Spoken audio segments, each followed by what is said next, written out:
Hello. Thank you for finding time for yourself again and stopping by.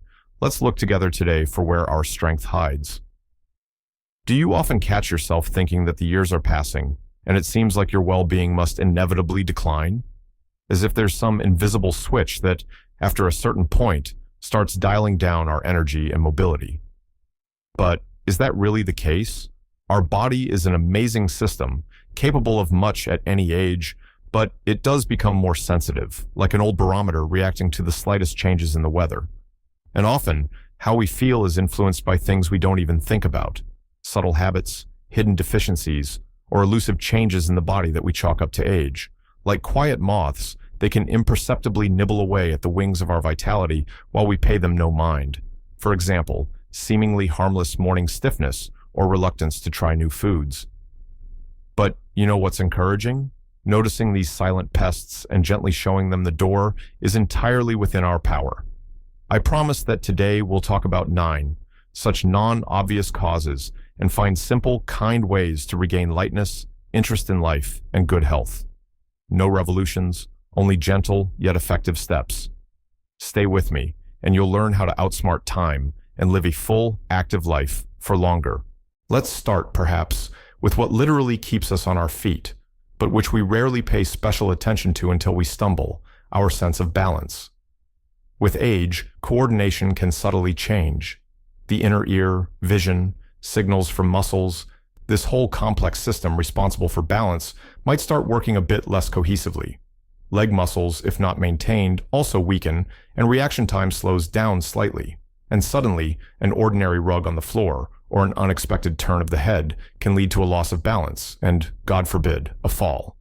And a fall at our age is, unfortunately, not just a bruise. It's the risk of fractures that heal so slowly, fear of moving independently, and loss of self-confidence. A vicious cycle emerges. We fear falling. We move less. Muscles and balance weaken further. The risk of falling increases. But the good news is that balance can and should be trained. This doesn't require trips to the gym. Try simply standing on one leg, holding onto the back of a chair for confidence, then the other. Walk around the room, placing your feet heel to toe, as if on a tightrope. Smooth movements from Tai Chi or Qigong are very helpful, as are specific physical therapy exercises designed for our age group. And of course, strengthen your legs, even with simple squats by a chair. And be sure to look critically at your home. Are there any slippery rugs, obstructing wires? Is there enough light in the evening? Let me tell you about Margaret, 71. An active, cheerful woman, she suddenly started noticing that she would sometimes sway to the side, especially with sudden movements. Going downstairs became frightening. She began to walk more slowly, more cautiously, looking warily at her feet. "Well, old age has arrived. My legs are failing me," she sighed. The thought of special exercises seemed boring to her. I walk, I move. Why do I need anything else? But when her close friend fell and was bedridden for a long time with a fracture, Margaret became genuinely scared for herself. She found simple video tutorials online for balance training and decided to try, just 10-15 minutes a day. At first, it was very difficult. She felt clumsy balancing on one leg, but she persisted. And what do you think? After a couple of months, she felt completely different. Her gait became steady, confident. That shuffling caution disappeared. The fear of stumbling vanished. She could easily go downstairs again without gripping the railing. She felt younger, freer. Imagine an out-of-tune instrument, and now it's been tuned, and it sounds clear and harmonious again. Just like that, her body, thanks to simple exercises, strengthened, re-established the connection between brain and muscles, and regained its confidence. For you, this means less risk of falling and injury, more freedom and independence in movement. So let's help our bodies stand firmly on their feet. And yet, it's not just physical balance that's important for our well-being. Equally important is our body's internal balance, which can be disrupted by too many medications. Let's agree, over the years, quite a list of prescriptions often accumulates. One for blood pressure, another for joints, a third for the stomach, plus vitamins for support, something for nerves. In the end, morning and evening, we swallow a whole handful of pills, often prescribed by different doctors for various reasons, and we rarely wonder, how do all these chemicals interact with each other inside us? After all, Every medication has its effects and side effects. Their cocktail can lead to the most unexpected consequences. Dizziness, which again increases the risk of falls. Confusion, drowsiness, problems with kidneys or liver. Medications can weaken or, conversely, dangerously intensify each other's effects. And the most frustrating thing is that we often attribute these symptoms, weakness, brain fog, unsteadiness, to age or the underlying illness, not suspecting that the helpers, pills themselves, might be the culprits. So, what should we do? Be the master of your treatment. Always carry a complete list of everything you take, including vitamins, supplements, herbs, and show it to every doctor. Don't be afraid to ask questions. Doctor, do I still need this medication? Could we try reducing the dose? Is there a safer alternative for my age? At least once a year, ask your primary doctor, GP, or geriatrician to review your entire medication list. Do not start or stop medications on your own. Here's the story of Frank, 77. He had a whole bouquet of chronic conditions, and various specialists prescribed their own medications. Over time, an impressive list accumulated. Frank dutifully took all the pills, but felt increasingly worse. Constant weakness, dizziness. His memory became terrible. Completely falling apart, he complained. He couldn't imagine that the medications might be the issue, but he was lucky to find a new, very attentive GP. The doctor carefully studied the entire list and found several undesirable combinations and drugs that should be used with great caution in older adults. The doctor suggested gradually, under supervision, discontinuing a couple of medications, replacing one with another, and adjusting doses. Frank was very scared.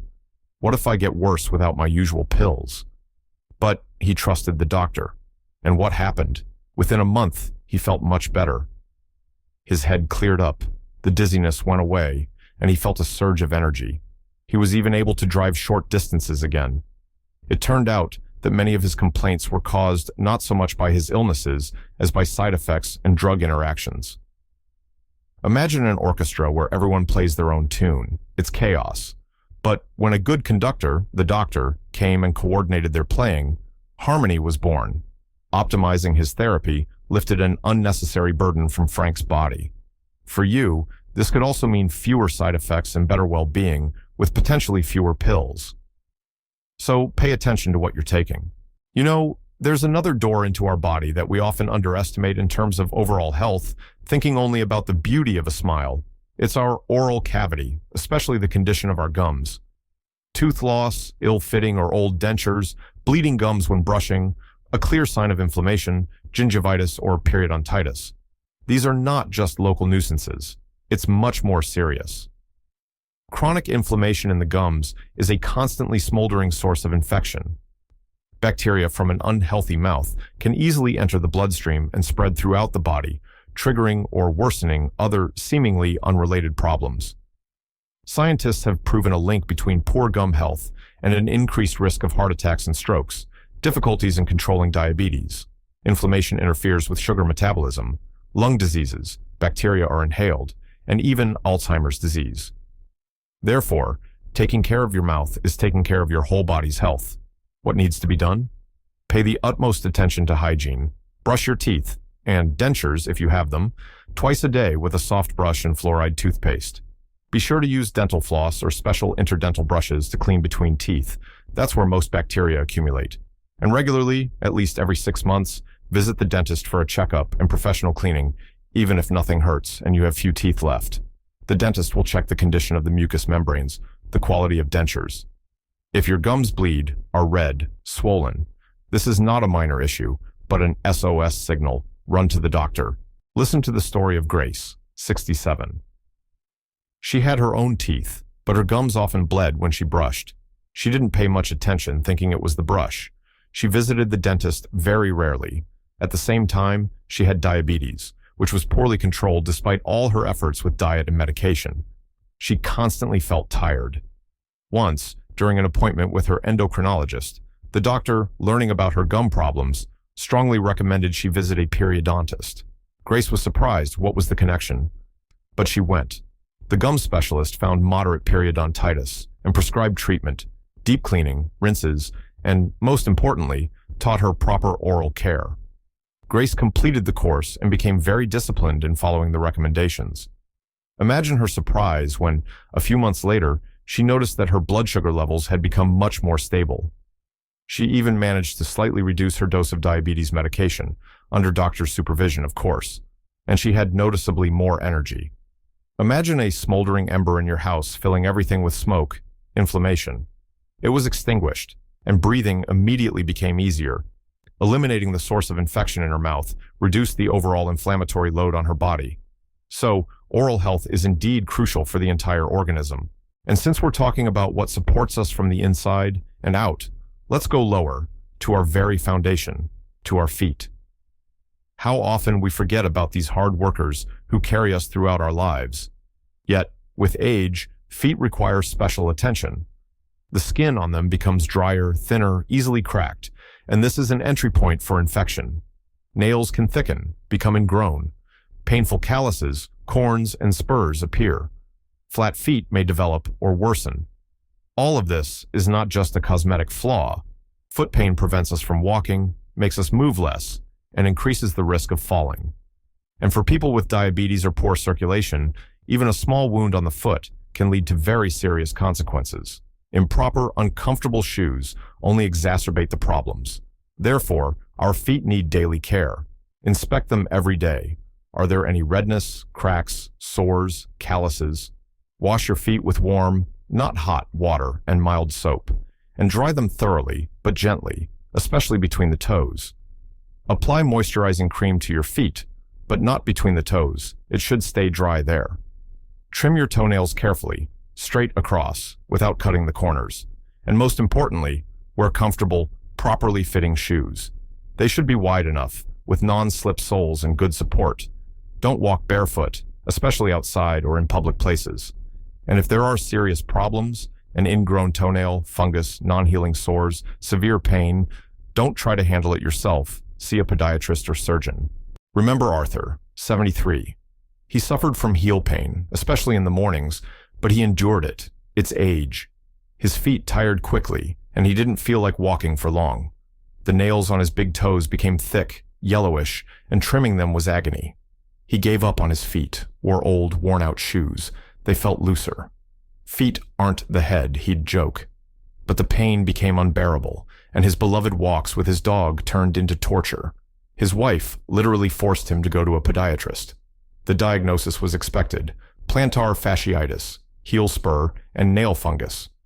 The doctor also explained that his old shoes were only harmful and recommended orthotic insoles. Arthur was skeptical. Insoles? I've managed without them my whole life. But he decided to try everything together. The doctor performed a medical pedicure, prescribed ointments for the fungus and spur, and fitted him with custom insoles. Arthur bought himself new, comfortable shoes, and within a couple of weeks, he felt immense relief. The heel pain almost disappeared. Walking became easy and pleasant. He enjoyed walking his dog again. He hadn't realized how much the discomfort in his feet was poisoning his life. It's like if a car had flat tires. It kind of drives, but heavily, and everything rattles. But when the tires were inflated and balanced, it drove smoothly and easily.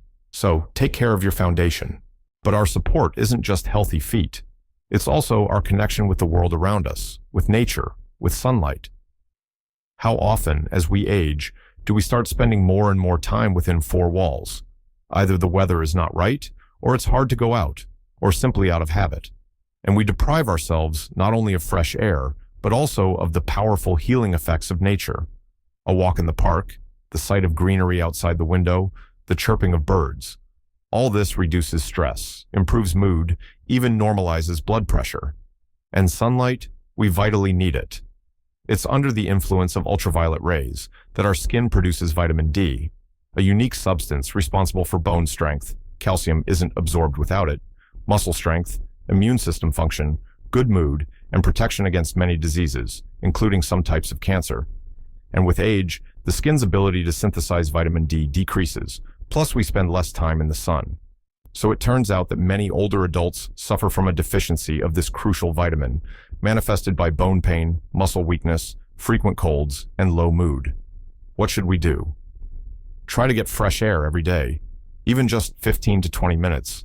Sit on a bench in the yard, take a slightly longer route to the store through a park.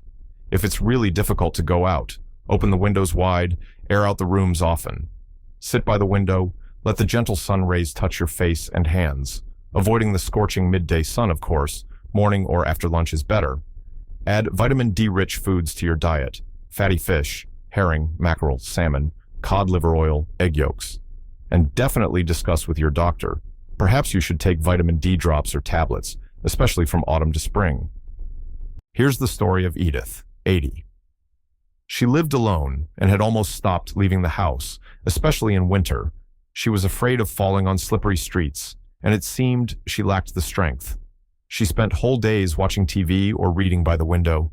She often felt depressed, something always ached in her bones, and she caught colds easily. Our climate is bad, and my age. She sighed. Her niece, visiting her, noticed how little light Edith got. She suggested a simple thing to her aunt. Every sunny day, sit for at least half an hour on their enclosed balcony, opening a window pane for fresh air. Edith initially brushed it off. What nonsense. But her niece insisted. Edith started sitting in her armchair on the balcony, wrapped up, just looking at the street. Gradually, she noticed her mood became somewhat more even, and she developed an interest in what was happening outside. A couple of months later, her niece persuaded her to get tested for vitamin D. It turned out to be very low. The doctor prescribed a therapeutic dose of the vitamin, and the combination of these sunbaths on the balcony and taking vitamin D produced results. The bone pain lessened, cold subsided, and Edith felt a surge of energy.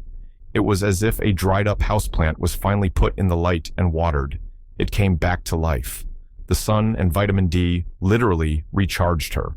So don't hide from nature and the sun. And to enjoy this connection with the world, to move freely towards the sun and fresh air, we need flexibility and mobility in our joints. Alas, with age, we often become less flexible. Our movements stiffen. We blame it on arthritis or osteoarthritis, but that's not the whole story. The ligaments and tendons themselves lose elasticity, like old rubber bands. Less synovial fluid, which lubricates the joints, is produced. As a result, the range of motion decreases. It's harder to bend down to pick something up, zip up a dress in the back, or turn to look behind. We start moving as a single unit, with the whole torso, avoiding extra joint movements. This stiffness not only hinders daily life and worsens posture, but can also cause pain elsewhere. For example, back pain due to immobile hip joints. And again, the vicious cycle. The less we move, the stiffer we become. But this too is fixable. The secret lies in regular, gentle stretching and flexibility exercises. This isn't strength training, but smooth movements that help maintain and even slightly restore the elasticity of muscles and ligaments, improving joint mobility. Ideally suited are adapted yoga for our age, Pilates, joint gymnastic systems, like those by Norbakov or Bubnovsky, or simply a set of 5 to 10 uncomplicated exercises for stretching the neck, shoulders, back, legs, which can be done even daily for 10 to 15 minutes, sitting on a chair or standing by a wall. The main thing is regularity and avoiding pain. Listen to your body. Meet Robert, 70.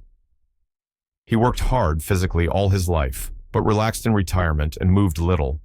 Soon he noticed he'd become somewhat clumsy, stiff. He could barely put on his socks and woke up feeling stiff all over. Rusting slowly, he joked grimly. The idea of stretching seemed unserious to him for girls, but his wife signed up for a healthy back and joints class and persuaded him to go with her for company. Robert went without any enthusiasm, convinced he wouldn't be able to bend or unbend. And indeed, at first, it was very difficult. His body felt alien and disobedient. He huffed and got angry. But the instructor was experienced, encouraged him, showed modified versions. Robert got into it. He started going twice a week and also did a few exercises at home in the mornings. And gradually, not immediately, he felt his body come alive. The morning stiffness disappeared. It became easier to bend, to turn. He was surprised to find he could touch the floor with his hands again. He felt lighter, freer, as if he had become younger. It was like oiling old, creaky door hinges, and the door started opening easily and silently. Stretching restored elasticity to his muscles and ligaments and mobility to his joints. So don't let yourself stiffen up. But even the most flexible body needs the right fuel, not just calories, but a full set of spare parts. vitamins, and minerals. And here lies another hidden problem: subtle undernourishment or micronutrient deficiency. One can have a normal or even excess weight, yet suffer from a lack of essential substances. Why does this happen? With age, appetite often decreases, tastes change, craving sweets or salt. There might be dental problems, difficulty chewing hard food, or digestive issues. As a result, our diet becomes more monotonous. We rely on soft, easily digestible foods, porridge, buns, potatoes, pasta, while eating fewer fresh vegetables, fruits, and quality protein. Additionally, the absorption of some vitamins, especially B12, and minerals, calcium, iron, zinc, from food can decline with age itself. And some medications, like antacids or diuretics, can wash out useful substances or interfere with their absorption. The result is a deficiency that manifests very non-specifically: constant fatigue, causeless weakness, worsening memory, brain fog, brittle nails, hair loss, frequent colds, muscle cramps, anemia. We attribute it to age, but in reality, the body simply lacks the building blocks for normal function. What to do? Try to eat as varied a diet as possible. Let your table feature foods of all colors of the rainbow. This guarantees getting different vitamins. Eat vegetables, fruits, berries, frozen is fine, greens, whole grains, legumes, beans, lentils, excellent sources of protein and fiber, nuts, seeds. Don't forget quality protein: fish, poultry, eggs, cottage cheese. Pay attention to foods rich in substances often lacking in older adults: vitamin B12, liver, meat, fish, eggs, calcium, dairy products, sesame seeds, greens, iron, liver, red meat, buckwheat, zinc, seafood, meat, pumpkin seeds. And be sure to talk to your doctor. Perhaps it's worth getting tested for key vitamins, especially D and B12, and minerals, and if necessary, selecting supplements. Don't self-prescribe them. Here's the story of Irene, 75. Always thin, in recent years, she began complaining of terrible fatigue, apathy, dizziness upon standing. Her memory started failing, her nails peeled and broke. She ate modestly: porridge in the morning, soup for lunch, potatoes or noodles in the evening. She hardly ate meat, too heavy. She thought, old age, what can you do? But during a routine checkup, the doctor noticed her pallor and dry skin and ordered a comprehensive blood test. The results showed pronounced anemia, low hemoglobin, and severe vitamin B12 deficiency. The doctor prescribed a course of B12 injections and iron supplements, and also explained in detail how to adjust her diet. Add liver, even as pate, some red meat, meatballs are okay, more green vegetables. Irene started the treatment, and within a couple of weeks, she felt like a different person. Fatigue and apathy began to subside, her head cleared, the dizziness stopped. Even her complexion became healthier, she got some color back. It was as if she had woken up. It's like putting good fuel and oil into a car that was barely running. It immediately started working properly. Replenishing the deficiency of vital substances allowed her body to normalize the function of all systems. So, listen to yourself. Perhaps your fatigue has a very specific and fixable cause. However, my friends, how we feel depends not only on what we physically fuel our bodies with. Equally important is what we feed our souls, or conversely, what emotional baggage we carry within us, getting stuck in the past, in resentments and regrets. Let's agree, over a long life, everyone accumulates their own sack of memories, and not all of them are light and joyful. Old grudges against relatives, friends, colleagues, regrets about missed opportunities, or youthful mistakes, the bitterness of losses. If we constantly mentally return to this negativity, replay old dialogues in our heads, get angry, blame ourselves or others, we keep ourselves captive to destructive emotions. And anger, guilt, resentment, bitterness, these are potent stressors for the body. They literally poison us from within, exhaust the nervous system, increase the risk of depression, heart and vascular problems, and weaken the immune system. We spend our precious life energy not on enjoying today, but on fighting shadows of the past. But the good news is that we can learn to let go of this burden. To forgive doesn't mean to forget or justify injustice. To forgive means to free ourselves from this pain, to stop letting the past destroy our present.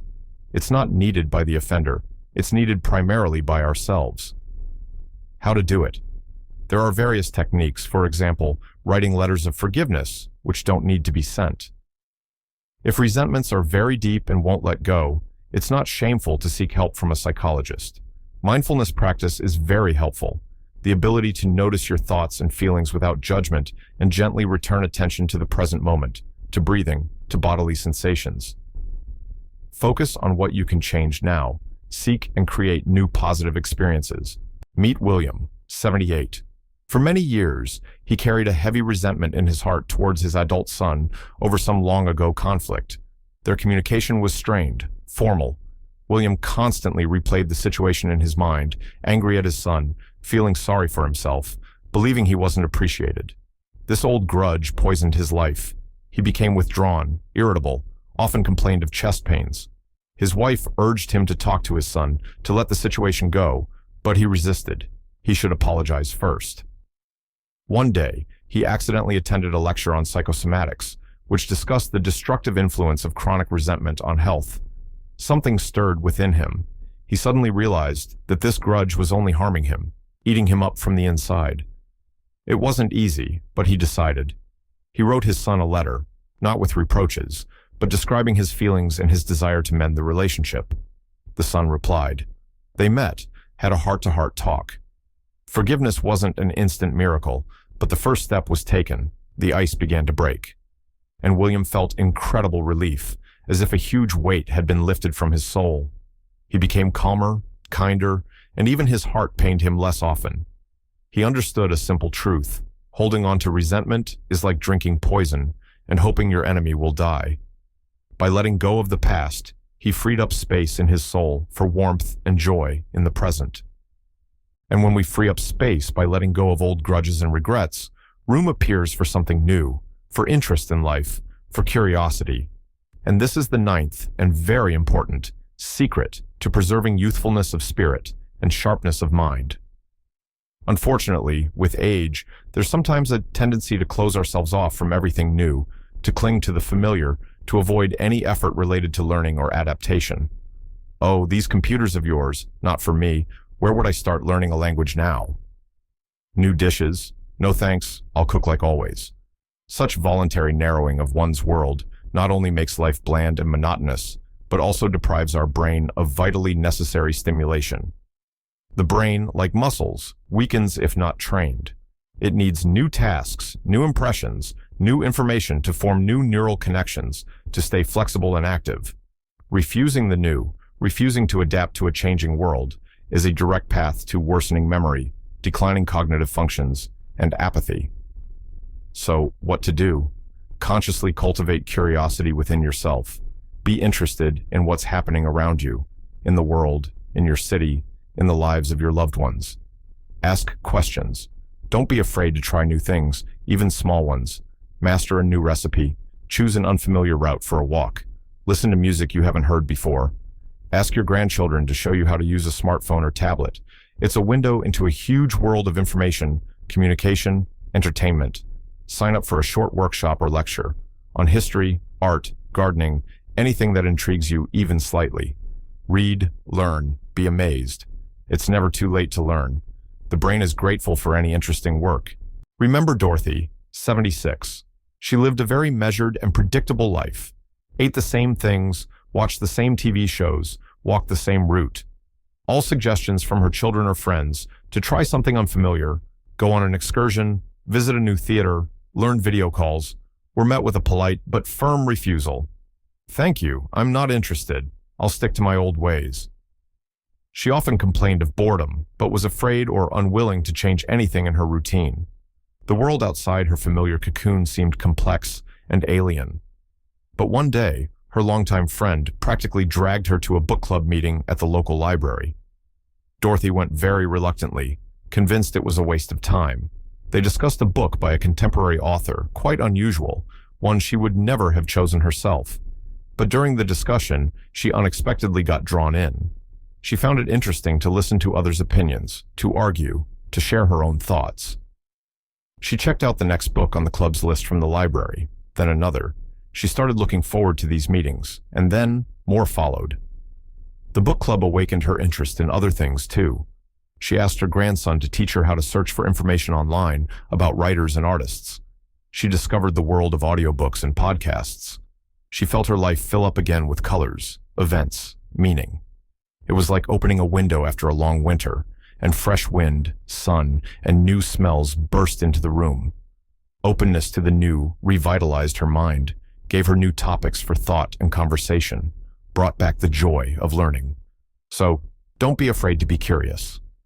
So there you have it, dear friends, 9 companions, not always obvious, that can influence how we feel and how long we maintain activity and joy in life.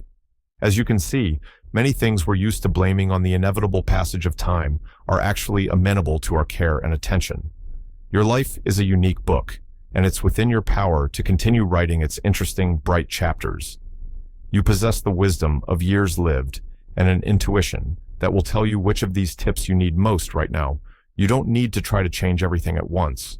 Choose what resonated in your heart, what seems feasible, and take a small step. Take care of your feet, do a simple balance exercise, review your medication list with your doctor, try a new recipe, or simply sit for 10 minutes by an open window, enjoying the sun and being grateful for this day. Remember, every act of self-care is an investment in your future, in your happy and active years. You deserve the very best: health, vitality, clarity of mind, and fullness of life. Believe in your strength, be kind to yourself, and know, age can be a time not of decline, but of wise and beautiful flourishing. You can do it.